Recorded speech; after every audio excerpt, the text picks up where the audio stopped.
မဖြစ်မနေနိုင်ပွဲရဖို့လိုအပ်နေတဲ့ပေါ်တူဂီ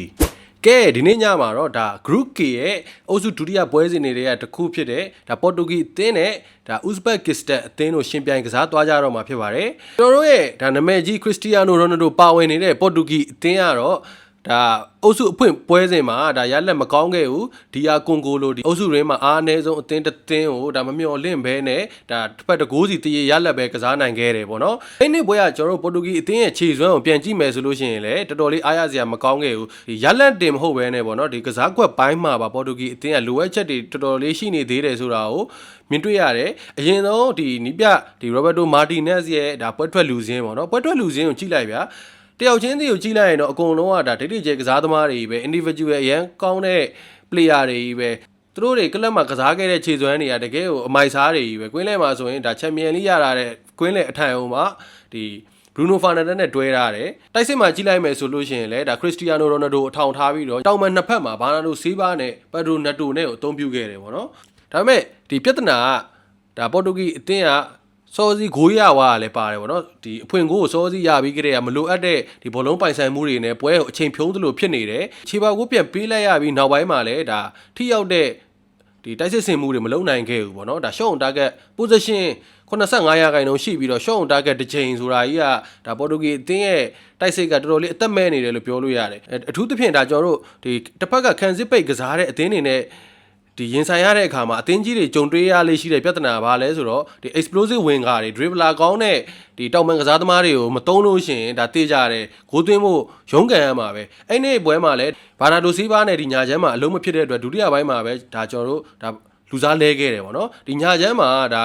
ါဒီလူငယ်ကစားသမားလေးဒါကွန်စေဆာကိုဝင်လာတော့မှပဲဒါနည်းနည်းလေးပေါ်တူဂီအသင်းလှုပ်လှုပ်ရှားရှားလေးဖြစ်လာတယ်ခွင့်ရေးအချို့ဒါပြန်ရခဲ့တယ်ပေါ့နော်ဒါဖြစ်ဖြစ်တေးကြတယ်ဗျာပေါ်တူဂီအသင်းကဒီရှေ့ဒီယာကွန်ကိုအတင်းကိုတည်ကြခဲ့တဲ့ line up ကိုတော့တေချာပေါက်ပြန်ပြောင်းလဲပြုလုပ်မှတော့ရမယ်ပေါ့နော်ဒီကွင်းလဲကတော့အဆင်ပြေတယ်ဒီကွင်းလဲအထိုင်3ယောက်ကတော့ပြောင်းစရာမလိုဘူးဒါအဓိကပြောင်းရမှာတိုက်စစ်ပဲဗျအရင်ဦးဆုံးပေါ့နော်ဒါအသက်40အရွယ်ရှိပြီဖြစ်တဲ့ဒါ Cristiano Ronaldo ကိုဒါပွဲထွက်လူစင်းမှာ3တင်လားမိနစ်60 80လောက်တော့မှဒါစူပါဆက်အဖြစ်ပေါ့နော်လူစားဝင်ကစားစီမလားဆိုတော့ဆွေးနွေးရမယ့်အချိန်တစ်ခုတော့ရောက်ရှိလာပြီဒါပေါ်တူဂီတိုက်စစ်မှာ Ronaldo ကဒီချိန်အထိအဆုံးသက်အကောင်းဆုံး player ဆိုတာတော့ဒါအငင်းပွားစရာမလိုသူကအဆုံးသက်အကောင်းဆုံးပဲဒါပေမဲ့အသင်းနဲ့ဒီ link up play ချိတ်ဆက်တဲ့အပိုင်းတွေဒီ present လိုက်လူတဲ့အချိန်ကိုချေထဲမှာဘောလုံးမရှိတဲ့အချိန် present လိုက်လူတဲ့အချိန်တွေမှာဒါသူ့ထက်စားလို့ရှိရင်ပေါ့နော်ဒါအသက်အရွယ်ငယ်ရွယ်တဲ့ဒီ Gonzalo Ramos လိုတိုက်စစ်မှုတွေကလိုအားနှုံးတွေပို့ပြီးတော့မျောလင်းလို့ရတယ်ပေါ့နော်အဲ့တော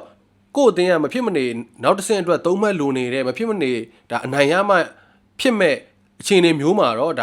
ါတိုက်စစ်ပိုင်းကိုအပြောင်းလဲတေချာပေါက်ပြုလုပ်ဖို့တော့ဒါ Roberto Martinez စဉ်းစားရမယ်နောက်ပြီးတော့ဒီ Bernardo Silva ရဲ့ပြဿနာပေါ့နော်ကျွန်တော်ပြောခဲ့ပါတယ် Bernardo Silva ကဒါ Bruno Fernandes တို့မောမှဒါဒုတိယပိုင်းမှာလူစားဝင်ကစားစေတာသူ့အတွက်အကောင်းဆုံးဖြစ်လိမ့်မယ်ပေါ့နော်ဒီကွင်းလယ်မှာဒါဒီ PSG အထိုင်2ယောက်ဒီဂျောင်းနီဗက်စ်နဲ့ဗီတင်ညာအထိုင်2ယောက်ကိုဒါဘရူနိုနဲ့ပဲတွဲပေးတဲ့တောင်ဝမ်မှာဆိုလို့ရှိရင်လည်းဒါအသက်ငယ်ပြီးတော့သိရမလား pace မြန်ပြီးတော့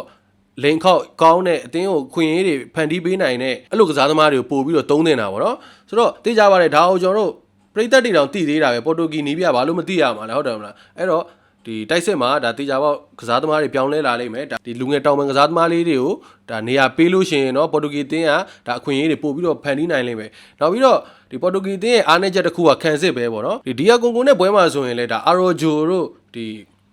ဗီဂါတို့လိုကစားသမားတွေကပေါ်တူဂီအသင်းရဲ့ဘိုးခံစစ်မှုတွေဖြစ်နေတယ်ဒီကစားသမားတွေကဗျာဒါပေါ်တူဂီဆိုတဲ့အသင်းနဲ့တောင်မှပဲတိတ်မလိုက်ဖက်ဘူးလို့ခံစားရတယ်ပေါ့နော်ဒါဥရောပတန်းတန်းမှာနည်းနည်းလေးနှိမ့်နေလို့ခံစားရတယ်ကျွန်တော်ကတော့ဒါရူဘင်ဒီယက်စ်တို့ဒါအီနာစီယိုတို့လိုခံစစ်မှုတွေဒါကြန့်ခိုင်မှုပြည့်ဝနေသူတို့ကိုပြန်ပြီးတော့သုံးစီခြင်းတယ်ဒီပေါ်တူဂီအသင်းကဒါအသင်းကြီးတစ်သင်းဖြစ်ပေမဲ့နောက်ထပ်အားမရတာတော့ဒါနီးပြပိုင်းပဲပေါ့နော်ဒါ Roberto Martinez ကဒါဘယ်ဂျီယန်ကိုကင်ခဲ့တာအားလုံးလည်းသိကြမှာပါသူခေတ်မှာဒါဘယ်ဂျီယန်ဒီအကောင်းဆုံးရွှေရောင်မျိုးဆက်တစ်ခုကိုပိုင်ဆိုင်ထားပေမဲ့ဒါအောင်မြင်မှုမရခဲ့ဘူးဒါကလပ်အသင်းနီးပြဘဝမှာလည်းအရင်အောင်မြင်မှုရခဲ့ရတော့မဟုတ်ဘူးဗျအဲ့တော့ဒါသူ့အနေနဲ့တက်တည်ပြစရာတွေအများကြီးရှိနေတယ်နောက်ပြီးတော့အတင်းတွင်းစီးလုံးမှုအပိုင်းအောင်လည်းဒါသူ့အနေနဲ့တော်တော်လေးကိုဟန်ချက်ညင်ကြီးကင်တွယ်နိုင်မှဖြစ်မယ်ဗျအခုဆိုလို့ရှိရင်ဒါ Ronaldo မပေးတဲ့အတွက်ပြိသက်တွေကအစဒီ line wall တွေမှာတက်ပြီးတော့ဒီမှာ Ronaldo ဘောလုံးပေးပါ Ronaldo ဂိုးသွင်းမှုအတွက်ဘောလုံးပေးပါဆိုပြီးတော့အတင်းတွေလိုက်မှန်းပြီးတော့တင်းသားချင်းချင်းဒီကြီးမရတဲ့ပြဿနာလေးတွေကျွန်တော်တို့ချင်းချင်းအင်တာဗျူးတွေမှာမဖြစ်ပါဘူးဒါပြောနေကြရဗျာတကယ်စိတ်ထဲမှာရှိကောင်းရှိနေနိုင်တယ်ဒီလိုပိုင်းနေရအစဒီနီးပြ Roberto Martinez ကကောင်းကောင်းအင်တွယ်ပေးနိုင်မှုလိုအပ်တယ်ပေါ့နော်နောက်ပြီးတော့ ဒီဘောလုံးတင်းရဗျာဒါ17ရောက်လုံးဟန်ချက်ညီပြီးတော့ဒီတင်းဝေါနဲ့စုဖွဲ့ပြီးကစားမှအဆင်ပြေတာပေါ့နော်ကျွန်တော်တို့ပွင့်လင်းပြောရရင်ဗျာဒီပေါ်တူဂီ17ရောက်နဲ့စပိန်17ရောက်ပဲရှင်ကြည့်လိုက်တယောက်ချင်း individual တွေရှင်ကြည့်မယ်ဆိုလို့ရှိရင်ပေါ်တူဂီကတော့မှပဲဒါနည်းနည်းလေးပါဝါပို့တာသလိုတောင်ထင်ရတယ်ဒါပေမဲ့တကယ်တယောက်နဲ့တယောက်နားလဲအချိတ်ဆက်တယောက်ကပြေးထွက်တဲ့အချိန်အလိုက်တင်မျောပေးတဲ့ဒီမှာအပြန်လည်နားလဲမှုအပိုင်းတွေကစားကွက်စီးမျောမှုအပိုင်းတွေမှာကြတော့ဒါပေါ်တူဂီကအဲ့အပိုင်းတွေမှာတော်တော်လေးအားနည်းချက်ရှိသေးတဲ့အသင်းတစ်သင်းပေါ့နော်ဒီအချက်တွေကိုကျွန်တော်တို့အမြန်ဆုံးပြင်ဆင်မှပဲပေါ်တူဂီအသင်းကဒါအဆင့်တစ်ခုကိုမျှော်မှန်းနိုင်မယ်ဒါပေမဲ့ဒီ player တွေက quality ရှိပြီးသားဆိုတော့အဲ့အဆင့်တစ်ခုကိုရောက်ဖို့ကတော့အရင်တော့မခက်တော့ဘူးနောက်ပြီးတော့ဒါကျွန်တော်တို့ပေါ်တူဂီအသင်းကဒီနေ့ group K မှာကစားမယ်ဒီ Uzbekistan ပေါ့နော်ဒီပွဲဟိုဒါမနိုင်ခဲ့ဘူးဆိုလို့ရှိရင်နောက်ဆုံးပွဲကဒါပေါ်တူဂီအတွက်ပေါ့နော်ဒါဒီအုပ်စုတွင်အားအကောင်းဆုံးပြိုင်ဘက်လို့ပြောလို့ရတယ်ဒါကိုလံဘီယာအသင်းနဲ့ကန်မှာပို့ပြီးတော့ခက်ခဲသွားနိုင်တယ်အုပ်စုဘူနေယာတွေဘာတွေကနောက်မှစဉ်းစားဗျာအုပ်စုဒုတိယရအောင်တမင်ဆော့တယ်တွေဘာတွေကနောက်မှအရင်ဆုံးကိုအုပ်စုနောက်တစ်ဆင့်တက်ဖို့ကအဓိကဗျာနောက်တစ်ဆင့်မှာဘယ်သင်းနဲ့တွေ့အဲ့ဒါနောက်ကိစ္စဗျာဆိုတော့ဒီပွဲကတေချာပေါက်ဒါပေါ်တူဂီအသင်းအတွက်မဖြစ်မနေနိုင်မှရမယ်အနေထားပွဲမနိုင်လို့ရှိရင်ဒါနောက်တစ်ဆင့်တက်ဖို့တော့မှပဲတော်တော်လေးခင်းသွားနိုင်တယ်ပေါ့နော်ပေါ်တူဂီအတွက်လုံးဝအမားခံလို့မရတဲ့ပွဲလို့လည်းဒါပြောလို့ရပါတယ်တစ်ဖက်ကဒီနေ့ပေါ်တူဂီနဲ့ကစားမယ်ဒါ Uzbekistan ဒါ FIFA ကမ္ဘာအဆင့်သတ်မှတ်ချက်90မှာရပ်တည်နေပြီးတော့ဒါဒီ2026ကမ္ဘာဖလားဒါသူတို့အသင်းသမိုင်းတစ်လျှောက်မှာပထမဦးဆုံးပြိုင်ခွင့်ရတဲ့ကမ္ဘာဖလားဖြစ်ပါတယ်ဒါသူတို့ရှေ့မှာတစ်ခါမှကမ္ဘာဖလားခြေစစ်ပွဲမအောင်ခဲ့ဘူးဒီ Central Asia ပေါ့နော်ဒီအာရှအလယ်ပိုင်းဒီတာမင်နစ္စတန်တို့တာကစ္စတန်တို့ဒီစတန်နိုင်ငံတွေအားလုံးထဲမှာဒီသူတို့ဒီ Uzbekistan အသင်းကပထမဦးဆုံးဒါကမ္ဘာဖလားဝင်ခွင့်ရခဲ့တယ်ဒါပေမဲ့အဖွင့်ပွဲစဉ်မှာတော့ဒါနာမည်ကြီးဒါတောင်အမေရိကအသင်းတစ်သင်းဖြစ်တဲ့ကိုလံဘီယာကို3-9နဲ့ရှုံးခဲ့တယ်ဒါပေမဲ့တခုတတိထားမှာကိုလံဘီယာကို3-9နဲ့သာရှုံးခဲ့တာ Uzbekistan အရင်ညံ့လို့ရှုံးတာတော့မဟုတ်ဘူးဗျဒီအစင်တန်းတစ်ခုမှာကိုလံဘီယာအသင်းကိုကောင်းကောင်းဒုက္ခပေးနိုင်တယ်ကိုလံဘီယာအသင်းကဥဆောင်ကိုသွင်းမိမယ်မိနစ်60မှာသူတို့ပြန်ပြီးတော့ခြေပါကိုပြန်လိုက်သွင်းနိုင်တယ်ဒါတော်တော်လေးကိုပေါ့နော်သူတင်ကိုတင်ရှင်ကစားနိုင်တဲ့အဆင့်တစ်ခုမှာရှိတယ်လို့ပြောလို့ရတယ်ပေါ့နော်ဒါပေမဲ့ဒါခက်စစ်ပိုင်းအားနည်းချက်လေးအချို့နဲ့ဒါကိုလံဘီယာလူးစ်ဒီယက်တို့အရင်ကောင်းနေလို့ဒါနောက်ကျဂိုးတွေနဲ့ဒါ Uzbekistan အရှုံးပေးလိုက်ရတယ်ပေါ့နော်ဆိုတော့ထင်သေးလို့မရပါဘူးပေါ်တူဂီရှေ့မှာလဲဒါဒီယာကွန်ကိုအသင်းကို short track ခဲမိလို့ဒါအမှတ်ဆုံးရှုံးခဲ့ရပြီးသွားပြီဒါတည်ရလက်ထွက်ပေါ်ခဲ့ပြီးသွားပြီ Uzbekistan ကိုလည်းဒီလိုတင်းငယ်လေးဆိုပြီးတော့ short တွက်ရင်တော့ပေါ်တူဂီတို့ထပ်ပြီးတော့ခံစားသွားနိုင်ပါတယ်သူတို့အသင်းမှာဒါအဓိကစောင့်ကြည့်ရမယ့်ကစားသမားဆိုတော့ဒါခန်စစ်ကခူဆာနော်ပေါ့နော်ဒါကတော့ဒါပြည်သက်တွေလည်းရင်းနှီးပြီးသားဖြစ်မှာပါမန်စီးတီးကနောက်ခံလူငယ်ကစားသမားလေးပေါ့နော်သူကဒါ star player တယောက်ဖြစ်တယ်နောက်ပြီးတော့ဒီစောင့်ကြည့်ရမယ့်ကစားသမားဆိုလို့အသင်းကောင်းဆောင်တိုက်စစ်မှုအသက်30အရွယ်တိုက်စစ်မှုပေါ့နော်သူကဒါဒီ Uzbekistan ရဲ့အသင်းတမိုင်းတစ်လျှောက်ဂိုးသွင်းများဆုံးကစားသမားလေးဖြစ်တယ်နောက်ပြီးတော့သူကဒီရိုမာတို့ဒါဂျီနိုအာတို့လိုဒီစီးရီးရဲ့ကလပ်တွေမှာလည်းကစားခဲ့မှုတဲ့ဥရောပတွေ့ကြုံရှိတယ်ပေါ့နော်နောက်ပြီးတော့ဒီကိုလံဘီယာနဲ့ပွဲမှာဒီချီပါကိုတကူပြန်သွင်းပေးခဲ့တဲ့ဒါတိုက်စစ်ကစားသမားလေးသူဆိုရင်လည်းဒါတော်တော်လေးကိုဒါခြေစွမ်းကောင်းပြီးတော့ပေါ်တူဂီနောက်တန်းဒုက္ခပေးနိုင်တဲ့စောင့်ကြည့်ရမယ့်ကစားသမားလေးပေါ့နော်